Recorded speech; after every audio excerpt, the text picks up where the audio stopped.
Hello friends, welcome YouTube channel में आप सबका स्वागत है। फिर से हम एक नई वीडियो के साथ आ चुके हैं, अपडेट वीडियो के साथ आ चुके हैं। आज की जो हमारी वीडियो होने वाली है बहुत ही इंटरेस्टिंग और शानदार वीडियो के बारे में जो जानकारी है वो आप सभी को मैं यहाँ पर देने वाला हूँ। जैसे कि आप सभी को पता है, रेगुलरली इस चैनल के माध्यम से आपको जो नर्सिंग की जितनी भी वैकेंसी हैं, यानी कि नर्सिंग से रिलेटेड आपको जितनी भी वैकेंसी हैं सभी की अपडेट यहाँ पर टाइम से मिलती आ रही है। टाइम से आपको कम्प्लीटली अपडेट वहाँ पर आपको यहाँ पर देते आ रहा हूँ नर्सिंग से रिलेटेड। तो अगर वीडियो अच्छी लगती है तो चैनल को सब्सक्राइब कर लीजिएगा। अगर इन्फॉर्मेशन अच्छी लगती है तो अपने फ्रेंड सर्कल के अंदर रेगुलरली शेयर कर देगा। ठीक है, आज हम जो बात करने वाले हैं वो करने वाले हैं BHU की तरफ से आपको यहाँ पर से फिर से नर्सिंग ऑफिसर की वैकेंसी है वो आई है, पर वैकेंसी परमानेंट होने वाली है। ठीक है, BHU की तरफ से आपको यहाँ पर जो वैकेंसी है वो देखने को मिलेगी। तो वैकेंसीज़ के बारे में कंप्लीटली जानकारी मैं आपको यहाँ पर देने वाला हूँ कि आपको कब से अप्लाई करना है, किस प्रकार से अप्लाई करना है, एप्लीकेशन फ़ीस आपकी क्या रहने वाली है, कितनी आपकी पोस्ट रहने वाली है, सभी चीज़ों के बारे में यहाँ पर डिस्कस करेंगे। तो वीडियो के लास्ट तक आप बने रहें, साथ ही साथ अपने फ्रेंड सर्कल के अंदर इस वीडियो को रेगुलरली शेयर कर दें।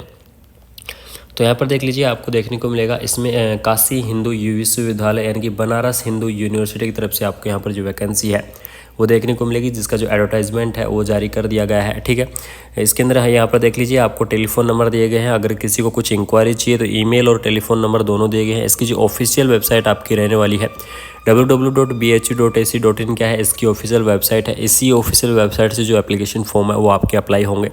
ठीक है, तो इस वेबसाइट को आप ज़रूर ध्यान रखें क्योंकि इस वेबसाइट से आपकी जो एप्लीकेशन फॉर्म है वो आपके अप्लाई होने वाले हैं। ठीक है, उसके बाद में नेक्स्ट बात करते हैं इंपॉर्टेंट डेट के बारे में। यहाँ पर डिस्कस कर लेते हैं कि इसकी जो इंपॉर्टेंट डेट है वो क्या रहने वाली है।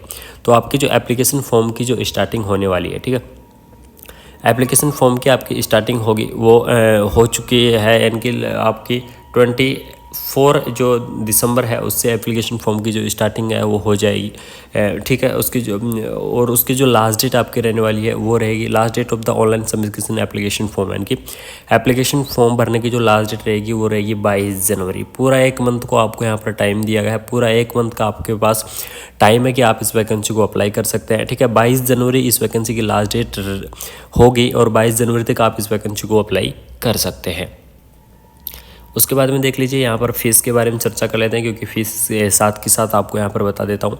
यहाँ पर देख लीजिएगा आप नॉन रिफंडेबल आपकी जो एप्लीकेशन फ़ीस है वो आपकी यहाँ पर रहने वाली है। और नॉन रिफंडेबल में जो फ़ीस आपकी कितनी रहेगी, 1000 रुपये आपकी फ़ीस रहेगी। किसके लिए, जनरल कैटेगरी के लिए, EWS कैटेगरी के लिए, OBC कैटेगरी के लिए। ठीक है, यानी कि OBC, EWS और जो जनरल कैटेगरी है उसके लिए आपको यहाँ पर 1000 रुपये जो एप्लीकेशन फ़ीस है वो आपको पे करनी पड़ेगी। उसके बाद में 500 रुपये आपको यहाँ पर देख लीजिएगा जो नॉन टीचिंग पोस्ट है उनके लिए आपको 500 रुपये, या जनरल कैटेगरी, EWS कैटेगरी के लिए आपको यहाँ पर पे करनी पड़ेगी। ग्रुप A पोस्ट के लिए यहाँ पर, और ग्रुप जो B पोस्ट है उसके लिए 500, और ग्रुप A पोस्ट के लिए यहाँ पर आपको 1000 रुपये पे करना है। ठीक है, इस प्रकार से आपको जो एप्लीकेशन फ़ी में, और एप्लीकेशन फ़ीस आपको किस प्रकार से डेबिट कार्ड, क्रेडिट कार्ड या UPI किसी भी माध्यम से जो एप्लीकेशन फ़ीस को आप पे कर सकते हैं।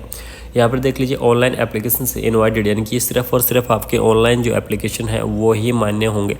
अगर किसी कैंडिडेट ने ऑफलाइन या फिर अगर नॉन कंप्लीटेड अगर एप्लीकेशन फॉर्म अप्लाई किया तो वो एप्लीकेशन फॉर्म यहाँ पर मान्य नहीं होगा। यानी कि आपका जो एप्लीकेशन फॉर्म होना चाहिए वो कंप्लीट होना चाहिए। ठीक है, अच्छे से फिलअप किया हुआ होना चाहिए। ठीक, उसके बाद में देख लीजिए यहाँ पर आपको ग्रुप दिया गया है, कोड दिया गया है, पोस्ट का कोड क्या रहने वाला है, पे लेवल आपकी सैलरी क्या रहेगी वो दिया गया है। Group A post code level सारी चीज़ें आपको यहाँ पर अवेलेबल कराई गई है। उसी हिसाब से यहाँ पर जो सैलरी है वो आपकी बताई गई है।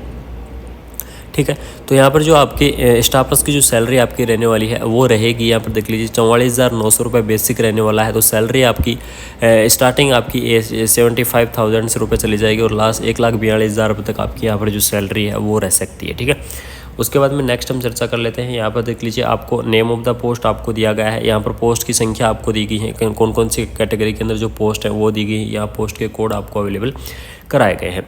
तो काफ़ी सारी यहाँ पर पोस्ट है आपको दी गई हैं। देख लीजिएगा एग्जीक्यूटिव इंजीनियरिंग की पोस्ट है, सिस्टम इंजीनियरिंग की पोस्ट है, जूनियर मेंटेनेंस इंजीनियरिंग की पोस्ट है, डिप्टी लाइब्रेरियन, असिस्टेंट लाइब्रेरियन। तो अब बात करते हैं नर्सिंग फील्ड से रिलेटेड कि नर्सिंग फील्ड से कौन कौन सी पोस्ट आपको दी गई हैं। चीफ नर्सिंग ऑफिसर की आपको यहाँ पर वैकेंसी दी गई है, जो एक पोस्ट आपको अवेलेबल कराई गई है चीफ नर्सिंग ऑफिसर के लिए। उसके बाद में नर्सिंग सुपरिटेंडेंट की आपको 2 पोस्ट दी गई हैं। उसके बाद में मेडिकल ऑफिसर की देख लीजिए यहाँ पर काफ़ी सारी पोस्ट आपको अवेलेबल कराई गई है, लेकिन जो सबसे बड़ी मात्रा में यहाँ पर जो पोस्ट आपको दी गई है नर्सिंग ऑफिसर की। ठीक है, ये देख लीजिए नर्सिंग ऑफिसर की मेल की पोस्ट दी गई है, ये नर्सिंग ऑफिसर फीमेल की पोस्ट दी गई है। तो आपकी इस वैकेंसी के अंदर जो सबसे बड़ी संख्या में जो आपकी पोस्ट दी गई है वो दी गई है सिर्फ और सिर्फ नर्सिंग ऑफिसर की, ठीक है। इनकी नर्सिंग ऑफिसर की बड़ी मात्रा में यहाँ पर पोस्ट है वो आपको अवेलेबल कराई गई है। आगे इसकी चर्चा करते हैं, कंप्लीट डिटेल में जानकारी देता हूँ, डायरेक्टली चलता हूँ नर्सिंग की पोस्ट के बारे में, ठीक, और वहीं पर यहाँ बात करते हैं।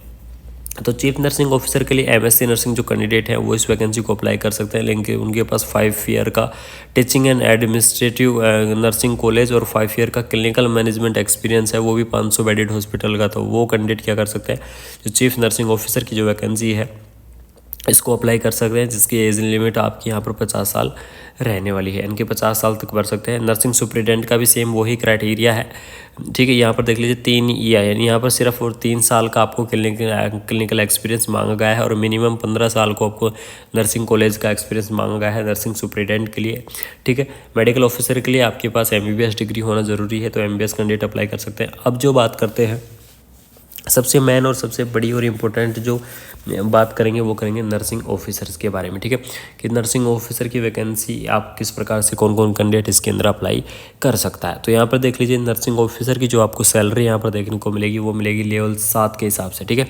लेवल 7 के हिसाब से यहाँ पर जो सैलरी है वो आपको देखने को मिलेगी, जिसके अंदर 44,900 रुपये आपका बेसिक रहेगा, प्लस इसके अंदर TAD अनाउंस काफ़ी सारी जो चीज़ें जुड़ती हैं, और लास्ट की सैलरी 1,42,000 रुपये तक आपकी यहाँ पर सैलरी है वो रह सकती है, ठीक है।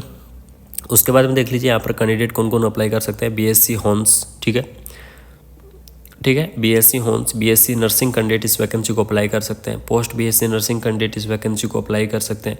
आपके पास RN नंबर होना चाहिए, तो वो कैंडिडेट इस वैकेंसी को अप्लाई कर सकते हैं। 1 ईयर आपके पास 50 बेडेड हॉस्पिटल का एक्सपीरियंस होना चाहिए, तो जो कैंडिडेट हैं वो इस वैकेंसी को अप्लाई कर सकते हैं। बात करें GNM वाले कैंडिडेटों के लिए भी यहाँ पर ऑफर दिया गया है, तो देख लीजिए GNM कैंडिडेट भी इस वैकेंसी को अप्लाई कर सकते हैं। आपके पास RN नंबर होने चाहिए। दूसरी चीज़, आपके पास 2 ईयर का experience in the 50 bedded hospital, यानी कि 50 बेडेड हॉस्पिटल का आपके पास 2 ईयर का मिनिमम आपके पास यहाँ पर एक्सपीरियंस होना ज़रूरी है। उसके बाद में देख लीजिए एज लिमिट के बारे में यहाँ पर डिस्कस करते हैं। तो एज लिमिट यहाँ पर 30 साल रहने वाली है नर्सिंग ऑफिसर के लिए। इनके 30 साल तक के जो कैंडिडेट हैं वो इस वैकेंसी को अप्लाई कर सकते हैं। उसके बाद में यहाँ पर देख लीजिए general instruction to the candidate, यानी कि कैंडिडेट के लिए आपको यहाँ पर जो जनरल इंस्ट्रक्शन, जिसमें क्या दिया गया है, online mode of the submission of the application form, यानी कि एप्लीकेशन फॉर्म आप सिर्फ ऑनलाइन मोड ही यहाँ पर भर सकते हैं, जिसमें आपको ईमेल यहाँ पर दी गई है कि in case of the any, अगर कोई टेक्निकल प्रॉब्लम्स आती है तो ऑनलाइन एप्लीकेशन फॉर्म अप्लाई करने में तो आप सेंड करें recruitment.bhe.ac.in, इसकी ऑफिशियल मेल है। इस मेल पर आप सेंड करें कि आपको क्या प्रॉब्लम आ रही है, तो वहाँ से क्या होगा, आपको यहाँ पर जो सॉल्यूशंस है वो दे दिया जाएगा, ठीक है। इसमें स्पष्ट लिखा हुआ है please note that no change can be made after, यानी कि जब आप फाइनल सबमिशन कर दोगे, यानी कि आप अपने एप्लीकेशन फॉर्म को अगर फाइनल सबमिशन कर दिया तो उसके बाद में चेंज नहीं कर पाओगे। तो फाइनल सबमिशन करने से पहले सभी कैंडिडेटों से मेरा निवेदन है कि एक बार अपना एप्लीकेशन फॉर्म दोबारा से कम्प्लीटली देख लें कि अच्छे से भरा गया है या नहीं भरा गया है, उसके बाद में ही यहाँ पर फाइनल सबमिशन से आप करें, ठीक है। इसमें यहाँ पर एज रिलैक्सेशन आपका दिया गया है। एज रिलैक्सेशन आप सेम पहले ही जैसा ही रहेगा कि SC ST के लिए आपको यहाँ पर 5 ईयर का देखने को मिलेगा, OBC के लिए आपको यहाँ पर 3 ईयर का देखने को मिलेगा। इस प्रकार से जो एज रिलैक्सेशन है वो देखने को मिल जाएगा। लास्ट डेट आपकी 22 जनवरी यहाँ पर रहने वाली है। लास्ट डेट आपकी यहाँ पर 22 जनवरी रहने वाली है, ठीक है। इसकी ऑफिशियल वेबसाइट विजिट करनी है तो www.bhe.ac.in इसकी ऑफिशियल वेबसाइट है। इस ऑफिशियल वेबसाइट से जाकर जो एप्लीकेशन फॉर्म है उसको आप अप्लाई कर सकते हैं। तो ये थी वैकेंसीज़ के बारे में कंप्लीट जानकारी। अगर वीडियो अच्छी लगी तो चैनल को सब्सक्राइब कर दीजिएगा। अगर किसी कैंडिडेट को कोई डाउट है तो कमेंट बॉक्स में ज़रूर बता दीजिएगा। तो thank you so much. Video को ज़्यादा से ज़्यादा शेयर करते रहें, ऐसे ही प्यार दिखाते रहें, जिससे ऐसे ही अपनी वीडियो हम आपके पास टाइम से लाते रहेंगे। Thank you so much. जय हिंद, जय भारत।